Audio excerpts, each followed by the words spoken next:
Rita worked childhood images into many of her poems. She has kidded me about my flower gardening. She wrote about the telescope I bought for Tom, but with which I played most of the time. Even the things I cut from wood showed up in her poems. So far, however, she has not mentioned the birdhouse or the rocket that she and Tom and the neighbors spent so much time in, or the oak sewing cabinet that I recently finished for Rhonda. By the time they were in junior high school, both Tom and Rita were playing musical instruments, Rita the cello, Tom the clarinet. Then came high school. Tom excelled in the dashes and also the high jump. Rita became a baton twirler and later a head majorette.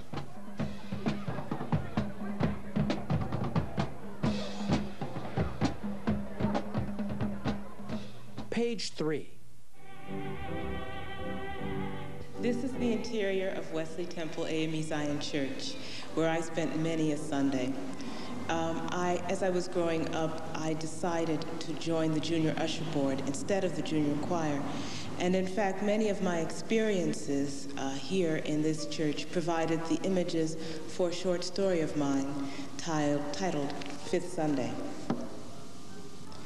The next day was Fifth Sunday. Whenever there was a fifth Sunday in a month, the young people presided over the main service. They ushered, provided music, read the text from the scriptures, passed the collection plate, even led the congregation in the prayers for the sick and shut in. The only thing they did not do was give the sermon. Valerie was so excited from the previous evening that she barely ate anything for breakfast. She had slept very little, and at 7 she finally got up to press the knife-pleated white skirt. She hated their uniforms. The skirt was made from some synthetic material that stuck to her legs. The baggy white blouse was not cool at all. Today, however, even that could not discourage her. Andrew would forego ushering to help at the altar, so today she could look at him as much as she pleased. It was a hot, humid morning, and by 10:30 everyone looked limp and disgruntled. As on every Sunday when they ushered, the junior ushers did not go to Max's, but convened in the small lounge off the main lobby. The decision who was going to key had to be made, and it was always a controversial one. There were 4 aisles to be covered. The side aisles had the least traffic and the windows. The right middle aisle was called the key. Most of the people came down this aisle. The old, respected members had their regular seats in the front pews.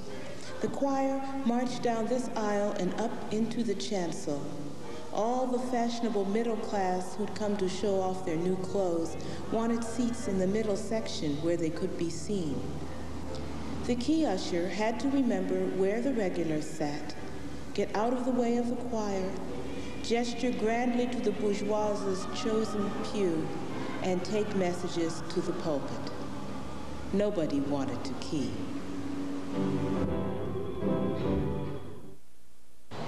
The Satisfaction Coal Company actually stood where this parking deck now is located. My grandfather worked there during the Depression, and his pay for cleaning out the offices was to be allowed to take home scraps of coal to heat his own house. The coal company was rather small, about the size of a storefront. And the company had an alley which went along the back, ran next to the canal, which runs right through the heart of Akron. But during the week, he noticed more. Lights when they gushed or dimmed at the Portage Hotel, the 1032 picking up speed past the B&O switchyard, floorboards trembling, and the explosive ka-chuk, ka-chuk, ka-chuk, ka-chuk, and the oiled rails ticking underneath.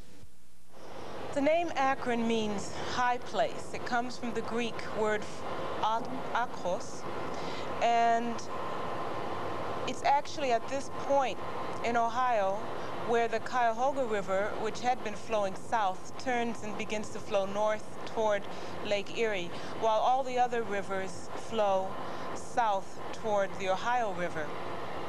It's right in the Cuyahoga River Valley here that most of the important events in Thomas's life and my grandmother's life and in my early life took place. There is the Y Street Bridge, which spans the Cuyahoga River. It used to be the Main Street Viaduct and is mentioned in a poem called Under the Viaduct. The Satisfaction Coal Company, the railroad, Wesley Temple, everything took place in this river valley. The University of Akron's administration building used to be the old Buchtel College up on the hilltop. It happens to be on Buchtel Avenue, the same street where Thomas and Beulah lived in a frame house not far from the railroad tracks. And Night Chemistry Labs, that building with the funny-looking vents on the roof, now stands where Beulah used to sell her homemade pies from the front porch. It was a natural place for hobos to look for food, as I allude to in the latter part of a poem called A Hill of Beans. As my grandfather used to say, it ain't worth a hill of beans. The grass grew back with a path torn waist-high to the railroad where the hobos jumped the slow curve just outside Union Station. She fed them while they talked, easy in their rags. Any 2 points make a line, they'd say, and we're gonna ride them all. Page 4. Music has been in my family for as long as I can remember.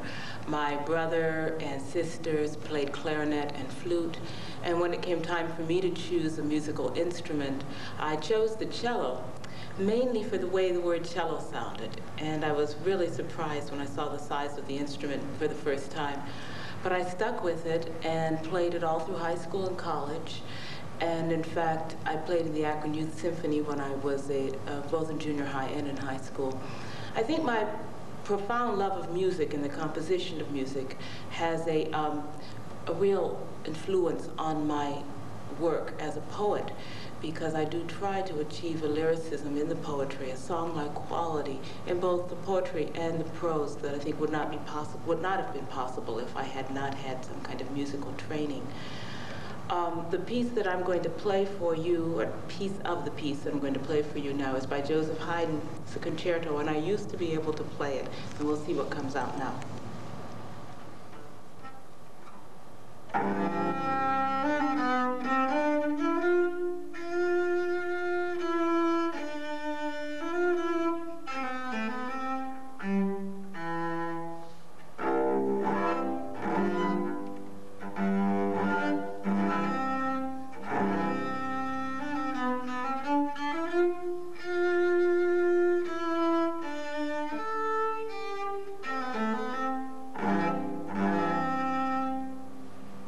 Well, it has been a long time.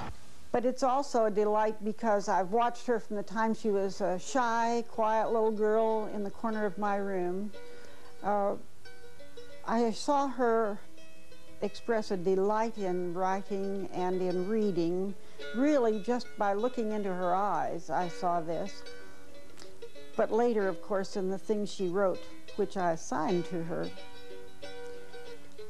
In high school, she received honors. As a presidential scholar, she went to the White House where she met Mr. Nixon. After that, she received a scholarship to Miami University. Upon graduation from Miami University, she received a scholarship, a fellowship really, a Woodrow Wilson Fellowship to Tübingen, Germany, where she studied for a year. Home again, she received a Guggenheim Fellowship. And honors have come to her constantly since then. She has, in 1986, had a Peter Lavin Award for a young poet, poet under 40, whose work has not been properly recognized.